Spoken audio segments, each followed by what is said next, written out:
Olá, sejam bem-vindos a mais um episódio do Conexão Mercado, que hoje tem o prazer de receber a doutora Josiane Porto, que é médica oftalmologista, especialista em catarata, retina e cirurgia refrativa.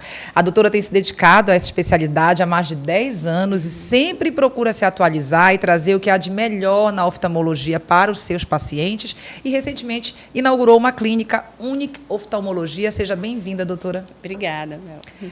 Doutora, a gente vai começar aqui com dados, com pesquisa. E dados do Instituto Brasileiro de Geografia e Estatística, do IBGE, revelam que 35 milhões de pessoas no Brasil enfrentam problemas oculares, com quase 600 mil delas sendo cegas. E segundo a OMS, em 80% dos casos, a visão poderia ter sido preservada com medidas preventivas e tratamentos adequados. Quais seriam essas medidas e tratamentos? O primeiro passo é a consulta oftalmológica regular, né? O paciente, às vezes, acha que está enxergando e acha que não tem nenhum problema, mas durante a consulta oftalmológica a gente consegue detectar um glaucoma, uma catarata, alguma alteração na retina, como retinopatia diabética, que precisa ser tratado o quanto antes para evitar que o paciente vá tendo uma perda progressiva da visão, né? Então, sempre o acompanhamento oftalmológico regular, pelo menos uma vez ao ano. Mas esse acompanhamento, ele é independente, é como você falou. Por exemplo, eu estou enxergando bem, eu não tenho dificuldade nenhuma, eu não tenho dor de cabeça, eu não tenho nada, minha vista não embaça. Mesmo assim, eu tenho que ir no oftalmologista. Tem que ir, porque então, a gente isso é importante destacar. Sim, a gente tem uma doença chamada glaucoma, que é uma doença silenciosa. Às vezes o paciente não sente nada, na maioria das vezes não sente nada, e acaba perdendo a visão progressivamente, nem se percebe. Com a consulta oftalmológica, a gente consegue medir a pressão do olho, avaliar o fundo de olho, ver se tem alguma alteração, e já tratar com colírios, às vezes com tipo de cirurgia. Então, é importante, sim, fazer o acompanhamento anual para evitar esses tipos de problemas, né? Até tratar de forma precoce e preservar a visão no futuro do paciente, né? Então, essa ida ao oftalmo, nem que seja uma vez ao ano, como você falou, ao oftalmologista, ela se daria a partir de qual idade? Desde o nascimento. A criança nasceu, o primeiro exame que ela tem que fazer ainda na maternidade ou com o oftalmologista, né, é o teste do olhinho. Nele a gente detecta já qualquer alteração que a criança pode ter já nascido, como catarata congênita, alterações na retina de algumas doenças durante a gestação que a mãe pode transmitir para o bebê. E desde esse momento a criança tem que acompanhar. Depois disso, mais ou menos em um ano, fazer o acompanhamento para ver retina, para ver se tem algum tipo de grau. E depois, na infância, quando começa a estudar, fazer os acompanhamentos anuais até o resto da vida, né? Olha só, muito importante. Eu achei bem legal, bem importante a gente destacar isso, porque o comum, infelizmente, e aí até eu me enquadro, porque agora estou usando óculos, quando eu comecei a sentir a dificuldade para eu ler, né? Então, eu acredito que, não sei se é a forma como somos criados, é cultural, é que a gente só procura, né? Erroneamente, só procura o oftalmologista quando está deixando de enxergar. Quando está embaçando, quando não está enxergando, está sentindo dor de cabeça, aí a gente procura. É verdade. E aí nós somos... e por isso que eu falo, é legal mesmo tocar nesse ponto, porque a gente escuta o quê? Não, olha, depois de um tempo você fica mocinha, aí dá o ginecologista, aí quando você é criança, aí dá o pediatra, mas essa coisa da ida ao oftalmologista, mesmo sem ter nenhum tipo de sintoma, então é importante destacar de que isso poderia, inclusive... prevenir, né? Prevenir algum tipo de patologia, né? A história familiar é importante. Quando você tem caso na família de glaucoma, você tem que fazer o acompanhamento, porque é uma doença silenciosa e é uma doença de caráter genético também. Então, quanto antes você fazer a avaliação e acompanhar, melhor. E quanto antes a gente diagnosticar e tratar, melhor a preservação da visão desse paciente no futuro. É importante isso. Dados também da OMS revelam que até 2050, metade da população poderá ser afetada pela miopia. Eu queria que você falasse um pouco sobre isso. É verdade. Hoje, o nosso mundo mudou muito de antigamente, né? A gente usa muito celular para trabalhar. Ela fica no nosso bolso, né? Então, estamos 24 horas nas telas. E a gente fica estimulando a nossa visão de perto, em detrimento à visão de longe, né? Então, o que você imagina? A gente está só focando para perto. Nosso músculo ciliar, que é o que faz a focalização, fica como se estivesse fazendo uma academia, segurando aquele peso e não estimula a visão de longe. Então, o que pode acontecer com o tempo? Tornando os míopes. Muitas pessoas estão se tornando míopes ao longo do dia. Às vezes nem tem essa carga genética, né? Porque a genética também conta, mas às vezes nem tem na história na família de graus altos e acabam evoluindo por conta do excesso de telas, né? Porque antigamente a gente não passava tanto tempo em celular, computador. Exato, não. Hoje em dia a gente já passa. A gente não faz mais tanta atividade física como antigamente, né? Então a nossa visão de longe acaba sendo mais deixada de lado e usando mais a parte de perto. Então, isso estimula também a miopia, né? Principalmente em crianças, elas estão com o olho em formação. Então, se você tem uma criança que passa muito tempo em tablet, tela, celular, computador, provavelmente ela vai se tornar uma criança míope no futuro. Olha só. Fatores como envelhecimento da população e questões genéticas, como você falou, a gente já sabe que pode, né, dar os problemas de visão. Mas aí tem essa questão desse excesso de telas. E aí, como conscientizar o paciente em relação a isso? A gente não pode mudar o estilo de vida, assim, o trabalho da pessoa, né? Doutora, atendo muitos pacientes que falam, doutora, eu passo mais de 20 horas na frente do computador, porque é meu trabalho. Como é que eu faço para melhorar? Eu oriento, façam pausas durante esse período, durante 1 hora de 15 minutos, estimule sua visão de longe, olhe para o horizonte, tente fechar os olhos um pouco, tente não ficar tanto tempo só focalizando na tela. Tenta olhar para longe, fazer pausas e depois voltar para o trabalho. Sempre pingar colírios lubrificantes também, porque nosso olho vai ressecando com o uso de telas, que a gente tende a piscar menos, né? Então, a gente sempre orienta a fazer esse tipo de pausa, já que não dá para mudar esse estilo de vida, né? Olha só, dicas importantes. Eu estou adorando aqui o assunto, porque você falou uma coisa que eu também não tinha, assim, a gente que começa a usar e usa muita tela, esse também é o meu caso, e acredito que de muita gente que está assistindo, que é essa questão de estímulo da visão de longe. Achei isso aí super interessante. Nunca me atentei a isso, então eu queria que você falasse como é que a gente pode fazer. Você já falou aí, então, durante essas pausas, eu uso bastante tela, é fazer as pausas, fechar os olhos. Como é que a gente estimula essa visão de longe?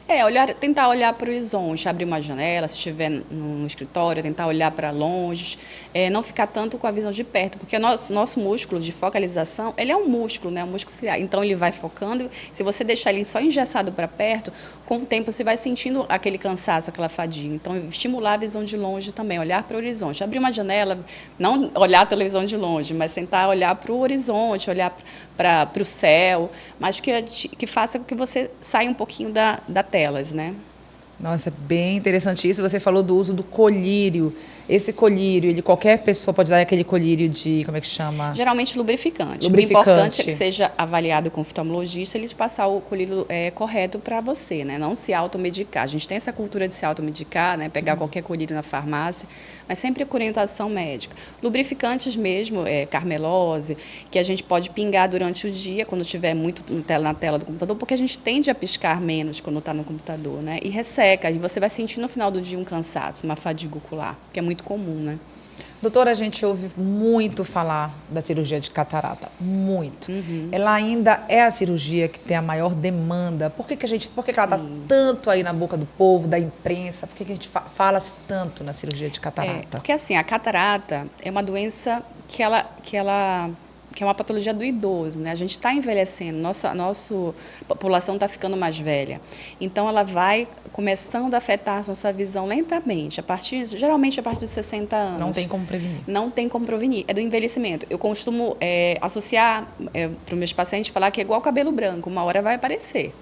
E a catarata também, que é o envelhecimento da nossa lente natural, nosso cristalino. E com a idade, ela vai opacificando, o paciente já vai sentindo dificuldade, principalmente à noite, um embaçamento visual, para dirigir. Como hoje os idosos não são mais iguais como antigamente, dirigem, são ativos, então eles sentem mais cedo, né? Então a cirurgia é a cirurgia mais feita no mundo, né? E é uma cirurgia super segura e que a gente consegue imediatamente restaurar a visão do paciente após a cirurgia. O que seria, para quem não entende, o que seria essa catarata? É uma a gente tem, é o quê? A gente tem dentro do nosso olho uma lente natural, que é o cristalino. A gente nasce com ela. Então, com o passar do tempo, ela vai opacificando. Ela vai ficando embaçada, vai mudando a coloração. Imagina, como fosse um cabelo branco. Ela vai ficando embranquiçada. E vai diminuindo a nossa visão. Então, a gente retira a catarata e põe uma lente artificial transparente para restaurar a visão desse paciente. Então, a maioria dos pacientes que a gente opera, já no primeiro, segundo dia, já está enxergando 100%. Mas essa lente que é colocada, depois de alguns anos, precisa... Não, ela é uma lente definitiva. Definitiva, não precisa tirar de... O que é cirurgia refrativa, doutora? Você é especialista. A cirurgia refrativa é a cirurgia para acabar com um grau, como miopia, astigmatismo, presbiopia e a hipermetropia. Então, pacientes que têm algum tipo de grau, com a cirurgia refrativa a gente consegue zerar esse grau, né? Lógico, tem que fazer alguns exames para a gente ver se a córnea é boa, se é apto para a cirurgia, porque não é qualquer paciente que pode fazer. E com a cirurgia a gente consegue zerar o grau do paciente. Olha só, e a doutora Josiane Porto é especialista no assunto. Doutora, muito se fala na integração da inteligência artificial no campo da oftalmologia. Eu queria que você falasse um pouco disso. A inteligência artificial hoje em dia está bem atual, né? E na oftalmologia e na medicina no geral, ela tem ajudado muito no diagnóstico, né, de exames, ajuda a gente a programar cirurgias, ajuda até no acompanhamento do paciente, né? Às vezes a gente pode usar uma imagem de um fundo de olho de um paciente de 10 anos atrás e comparar com a de hoje. Ele consegue mostrar para a gente as alterações mínimas que pode ter ocorrido e às vezes pode passar batido, né? Então ajuda, eu acredito que vai ser um futuro mesmo, não substituindo o médico, mas ajuda sim no diagnóstico, no tratamento, no acompanhamento, né? Doutora, tem alguma coisa, alguma dica, algum conselho, algo que você possa trazer para a gente, que você fala assim, poxa, isso daqui, além, é claro, você já falou do ideal, que é aquela consulta ao oftalmologista, mas tem algo que a gente possa fazer no nosso dia a dia para que o grau que a gente está no momento não aumente, ou que a gente nem venha a usar um óculos, ou isso é inevitável? Assim, o que eu posso dizer, que você sempre procurar o oftalmologista para ver qualquer alteração de grau, né? Sempre usar o grau correto, procurar sempre usar um óculos de sol com proteção UVA, UVB. Nessa região é muito incidente de sol, né? Então, essa proteção é essencial. Eu sempre falo para meus pacientes, sempre compre com procedência, não compre qualquer óculos, porque se não tiver proteção UVA, UVB, a sua retina pode ser prejudicada, tá? Então, sempre eu aconselho isso, procurar sempre acompanhamento com o oftalmologista, evitar o excesso de telas. Eu sei que às vezes é difícil, mas tente evitar, principalmente à noite, antes de dormir, ou logo cedo quando acordar, e principalmente as crianças. Crianças não devem ter celular.